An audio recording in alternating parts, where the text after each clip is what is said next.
Hello guys, for this video ay magta-transfer po tayo ng pera from BDO to GCash. Punta lang po tayo sa ating BDO application at dito po ay ilagay natin ang ating username or kaya biometric. Depende sa inyo kung ano yung gusto nyo guys. Ako kasi ginagamit ko ay biometric para mas madali lang po. So ito na nga po yung ating balance ngayon guys. Meron tayong 50,119.75 sa ating account. So ngayon naman po ay mag-proceed na tayo sa transfer. So, punta na nga po tayo dito sa send money guys. Click lang po natin yan. Then, piliin lang po natin yung other banks and wallets. Next po, click lang po natin itong dito sa send to. Click natin yung arrow.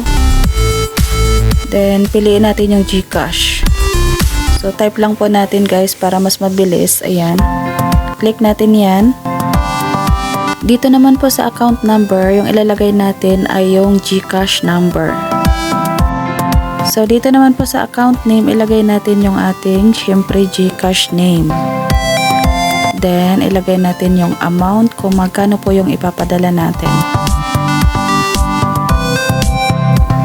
Ayan. Send from. So, click lang natin, syempre, yung ating account.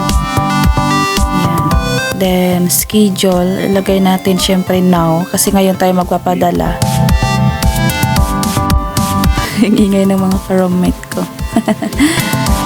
Then, okay na, review lang natin guys. Then, click na natin yung send.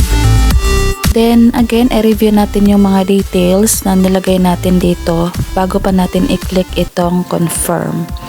So, ayan, kung sure na tayo dyan, click na natin yung confirm. Then, click nyo lang po yung OK to use fingerprint or PIN number. Depende po sa inyo kung alin po yung ginagamit ninyo. So, ayan po, nakapag-send na po tayo ng pera guys. So, next naman, i-check natin yung ating balance account kung magkano na lang yung natira.